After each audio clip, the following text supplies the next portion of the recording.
네, 안녕하십니까. 정본부장입니다. 오늘은 또 유난히 하루가 길었습니다. 인접 회사 경쟁사들 상황도 좀 분석을 하고 또 우리 또 조직의 또 위크 포인트, 스트롱 포인트를 좀 쭉 보니까 마음으로 상당히 좀 긴장감이 좀 들더라고요. 참 비즈니스란 것은 늘 느끼는 거지만 뭔가 이 여러 가지 답이 있잖아요. 그러니까 최적의 답만 있을 뿐, 우리가 소위 이런 말 하잖아요. 도랑치고 가자 잡는다. 그러니까 두 가지, 하나를 했는데 두 가지 양수겸장하고 이런 거 있지 않습니까? 그런 게 잘 없어요. 기업에서는. 기업에서는 그냥 그 정답이 하나인 경우가 상당히 많습니다. 그러니까 최적의 정답인 거죠. 차선책이 있고 최선책이 있을 뿐이지, 도랑치고 가자, 방금 얘기한 것처럼 그렇게 양수겸장하고 다중포석하고 이런 것은 정치에는 있는 것이고, 어떤 외교나 이런 부분에서는 전쟁이라든지 이런 것에서는 있을 수 있는데, 우리 기업은 상당히 평면적인 것 같아요.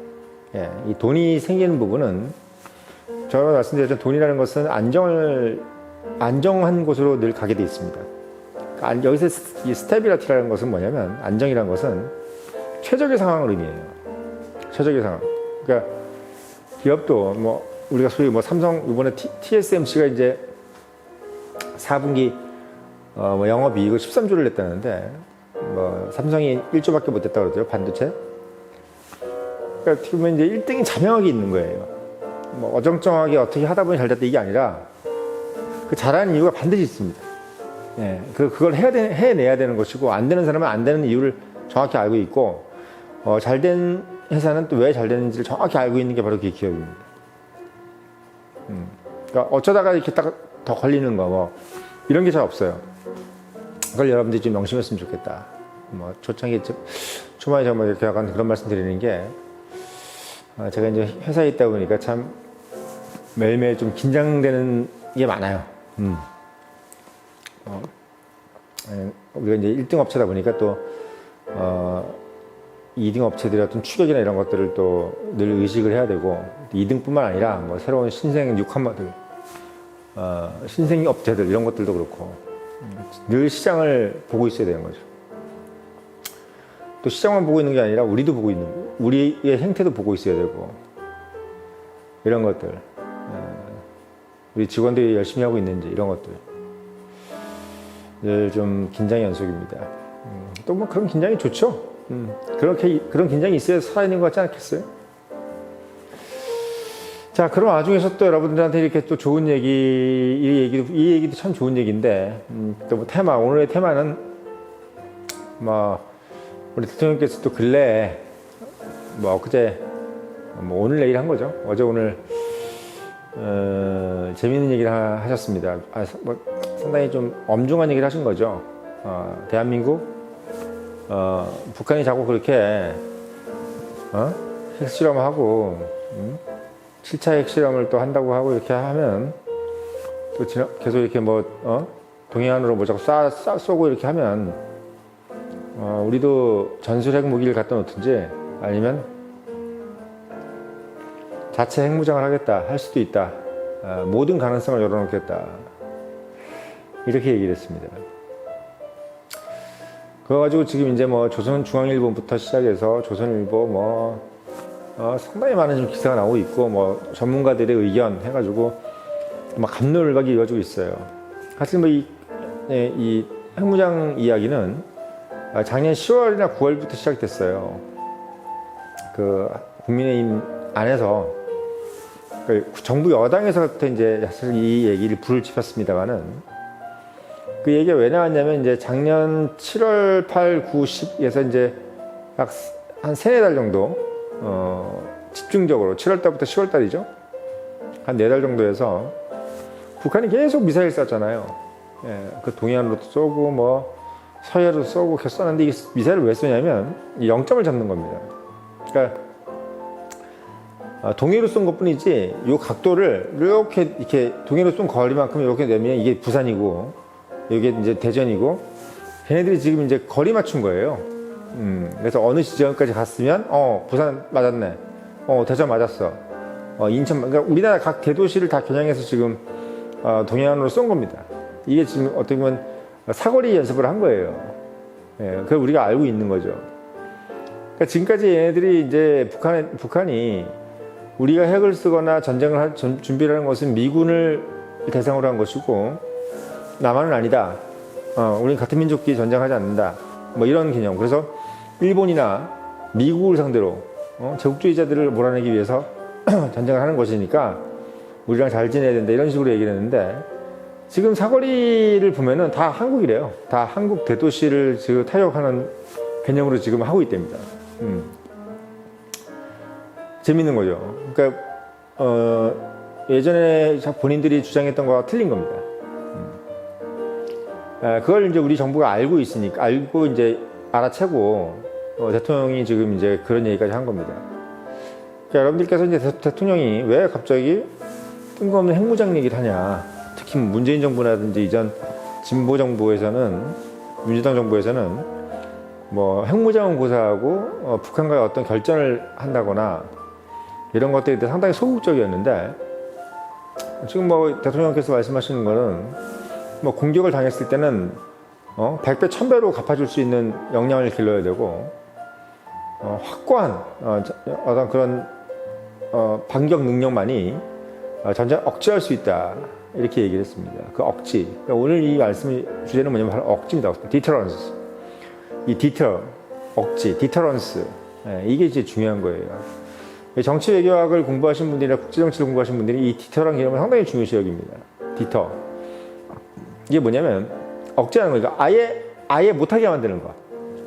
우리가 전쟁에서 이기는 것보다 더 중요한 게 뭐냐면 전쟁을 아예 못하게끔 만드는 정도의 압도적인 힘을 가지고 있다는 것을 보여주는 것이 바로 디터입니다. 디터.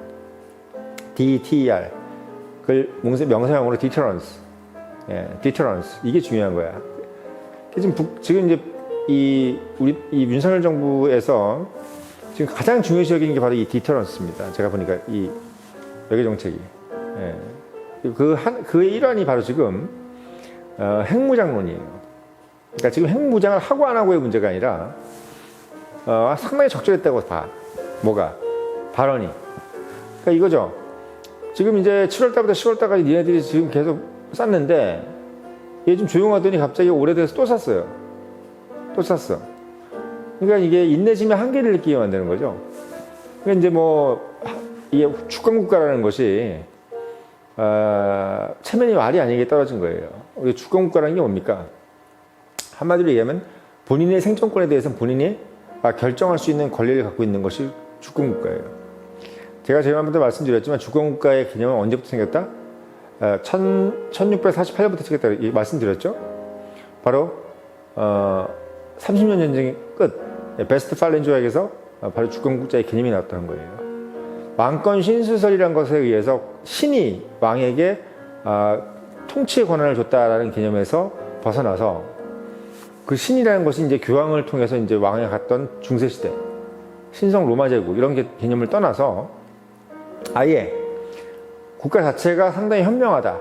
국가를 사회계약적으로 이루어서 집단지성, 국가의 어떤 결정이 상당히 이성적이다라는 개념으로 지금 넘어간 것이 바로 근대입니다. 그래서 국가의 시대는 근대의 시대예요. 지금도 근대예요. 말하자면. 왜? 국가를 넘어설 정도의 그 지성이 없어요. 국가가 가장 총명하고 국가가 가장 똑똑하고 국가의 결정이 결국은 가장 존엄해요. 지금도 그렇잖아요. 대법원이고 뭐 이런 게 대법원, 대검찰청, 대통령 이게 다 국가라는 개념이에요. 여러분들. 근데 그 국가의 가장 핵심이 바로 주권국가라는 거지. 국가 중에 국가가 주권국가야. 그 주권국가는 뭐다? 자신의 생존에 대한 결정을 자기가 스스로 내릴 수 있는 것. 한마디로 얘기하면 대한민국이 지금 위기에 처해 있다는 것을 스스로 자각하고 막 미사일 쏘고 있고 지금 7차 핵실험 하고 있고 하려고 하고 있는데 저걸 그냥 놔두면은 주권국가가 아닌 거예요. 국가는 스스로 살려고 해야 되거든요. 자기가 생존하려고 하고 가장 생존하기 위해서 가장 현명한 판단을 내리는 것이 바로 국가의 책무고 의무입니다. 왜? 국가는 국민이 있으니까, 그리고 영토가 있으니까. 그리고 그거를 유지하려는 주권이 있기 때문인 거죠. 그 주권 국가를 유지하기 위해서 어떤 것이 필요하겠느냐라는 것을 근원적으로 생각하게 만든 것이 바로 대통령의 핵무장 발언이에요. 그러니까 세상에서 제일 중요한 것은 주권이라는 거예요. 주권. 예. 뭐 우리 민족끼리 뭐 잘 살아보자 이게 아니라 대한민국이라는 주권.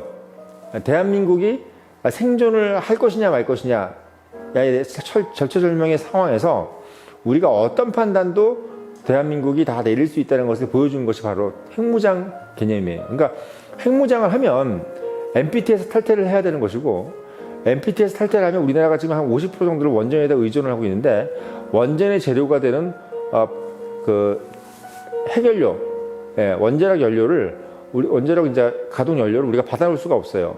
NPT에 탈퇴하게 되면은 그런 핵연료를 이제 어떻게 보면 국제사회가 지금까지는 상당히 쉽게 제공을 해줬는데, 그게 이제 어떻게 보면 기존에 이제 핵 무장을 하고 있는 국가든 그런 국가들이 이제 우리한테 그걸 제공해주지 않는 거죠. 그래서 우리가 상당한 전력난에 놓일 수도 있고 여러 가지 뭐 경제 봉쇄라든지 이런 것들이 이루어질 수가 있다. 이게 이제 어떻게 보면 우리가 핵무장을 했을 때 나오는 여러 가지 시나리오에 대한 뭐 지금 전문가들의 의견입니다. 근데 재밌는 게 뭔지 아세요? 그런 것도 감수할 수 있는 것이 주권국가입니다. 주권국가라는 것은 그래 뭐 봉쇄해. 우리의 우선순위는 북한 핵에 대한 생존권이야. 그걸 우리가 우선순위 정하겠어. 이런 우선순위를 정할 수 있는 그 권한을 갖고 있는 것이 바로 주권국가예요. 한마디로 얘기하면 경제나 경영은 최선의 그 방법이 정해져 있어요. 최선의 방법. 왜? 경제나 경영의 가장 큰 목적은 이익이에요. 프라핏은 돈입니다. 돈이 많이 남는 행동을 하는 거예요. 그게 단기적으로 많이 남느냐, 장기적으로 많이 남느냐의 차이일 뿐이지, 결국은 궁극적으로는 돈의 이익에 따라서 움직이기 때문에 돈이 많이 남는 방법을 선택하는 것이 바로 비즈니스고, 바로 그게 경제고, 바로 그게 경영입니다. 그러면 뭐 저명하잖아요. 경제적인 논리에 의해서 생각하면 핵무장을 하면 안 되는 거죠. 왜? 우리가 이제 경제적으로 이익을 보지 못하고 왜 손해를 볼 테니까. 그러니까 뭐 대기업이나 이런 사람들은 우리나라가 뭐 핵무장하고 이런 거 별로 반기지 않겠죠. 예. 그런 논리로 간다면. 근데 이제 국가라는 것은 최우선 순위가 경제일 수도 있고 뭐 정치일 수도 있고 핵무기일 수도 있는 겁니다. 대표적인 게 북한인 거죠. 북한은 핵무기를 결정한 거예요. 그래서 핵무기를 위해서 지금 뭐 인민들이 다 굶어 죽고 있는 것을 결정한 겁니다. 그게 국가예요. 근데 재밌는 게 뭐냐면 우리도 마치 그럴 수 없는 국가처럼 생각을 하고 있었는데, 불현듯 오늘 이제 대통령께서 야 우리도 그런 국가야. 우리도 그런 국가가 될 수 있어. 너희들처럼 그렇게 생각할 수 있어. 라는 것을 깨닫게 해준 거예요. 북한한테. 북한이 생각할 때는 우리가 그런 카드를 아예 가지지도 못했다고 생각한 거예요. 남한이 자발적으로 독자적으로 핵무기를 만드는 것은 아예 카드에 없다고 생각했는데, 그게 카드에 있는 거라고 지금 선언을 한 겁니다. 나 에이스 가지고 있는데 이렇게 돼버린 거예요. 분명히 없는 줄 알았는데. 그때 이거 황당함 아시죠? 포카를 치는 사람들은 다 그거 아실 거야. 저 사람이 그 카드가 없다고 생각했는데 있는 거야. 그때 그 소름 끼침. 물론 핵무장을 했을 때 뭐 남한이 여러 가지 타격을 입겠다는 것을 알고 있겠지만, 이미 자기들도 그걸 선택해봤기 때문에 남한이 선택하지 못할 거라고 생각할 수가 없어요. 그리고 자기들처럼 지질하게 가난하지도 않기 때문에, 얘네들은 돈을 지고 있는 애들이기 때문에 더더욱 더 가능하다는 것을 북한이 알고 있는 거죠. 무슨 얘기냐? 주권국가라는 것은 그거를 선택할 수 있는 권한이 있는 겁니다. 그게 주권이에요. 서버린이에요. 그래서 여러분들이 이제 그 대통령이 뭐 핵무장을 할 수도 있다라고 한 것을 가지고 뭐 중앙일보라든지 이런 데서 막 뭐 국민일보, 문화일보에서 각각 내면서 현실적으로 불가능한 말이다. 이제 전문가들이 그런 얘기를 막 하고 이래요. 불가능한 말이다. 이렇게 얘기도 하고, 있을 수 없습니다. 이렇게 하지만 있을 수 있는 일입니다. 예, 있을 수 있는 일이에요. 대통령이 그걸 하자고 할 수 있는 겁니다. 왜? 대권을 갖고 있는 사람이기 때문에. 대권을 갖고 그게 권력이에요. 권력. 재밌는 게 뭐냐면 또 작년 10월에 이제 국민 여론조사를 했는데 61%가 찬성이에요. 국민 여론이 찬성하고 있어요. 재밌는 거죠. 그 국민 여론도 좋아 지금. 핵무장 하자는 것에 찬성하고 있다니까요. 그러니까 일부 어떻게 보면은 뭐 지식인들이나 이런 사람들만 이제 반대하고 있는 거지. 지금 연령층으로 보면은 40대 빼고 다 찬성입니다. 50% 이상이에요. 그러니까 재밌는 거죠. 이런 여론이라든지 국가의 어떤 권력을 쥐인 대권을 쥐고 있는 대통령이나 또는 어떤 지금 집권 여당이 그런 생각을 갖고 있다는 것을 북한이 아는 순간 북한은 지금 막 서스라치게 놀랐을 겁니다. 왜? 지금 재래식 무기 비율은 거의 뭐 10배 앞서고 있는 뿐만 아니라 경제력은 30대 1이에요. 예. 그리고 거의 지금 뭐 모든 부분에서 지금 상대가 안 되는데 만약에 남한이 핵무장을 하겠다고 하면 6개월 만에 만들 수 있습니다. 6개월 만에 핵무기를 생산해낼 수가 있는 국가가 되는 거예요. 핵무기 만드는데 첫 번째는 한 1조 정도 든대요. 그러니까 처음 시범되는 첫 그 원 재료는 1조 되는데 그 다음부터는 200억씩밖에 안 된답니다. 대한민국한테 1조가 돈입니까? 예. 대한민국은 천조국이에요. 천조국. 1조가 돈도 아니에요. 어디서 잊어먹어도 찾지도 않는 게 1조입니다. 예. 나라 입장에서 봤을 때. 북한한테 1조는 생명이지만 우리한테 1조는 껌떼기 껌입니다. 그런 나라가 지금 핵무기를 만들 수 있다고 얘기를 하는 순간 북한은 지금 뭐 완전히 지금 멘붕이에요. 멘붕. 내가 봤을 때 멘붕입니다. 그래서 여러분들이 뭐 오늘 이제 대통령께서 이런 얘기 한 부분에 대해서 이게 무슨 의미인지 이런 부분들을 제가 이제 좀 깨닫게 해드리려고 오늘 이 말씀 드린 거예요. 뭐 비즈니스적인 입장에서나 정치적인 입장에서 외교적인 입장에서 현실 정치적인 입장에서 현실주의적 국제정치 입장에서 여러분들한테 좀 종합적으로 말씀을 드린 거라는 거. 텔레비 어느 텔레비전에서도 뭐 TV에 이런 얘기 안 나옵니다. 예, 정몽문 장관 해줄 수 있는 얘기니까 여러분들 한번 종합적으로 한번 생각해 볼 수 있는 시간이 됐으면 좋겠습니다.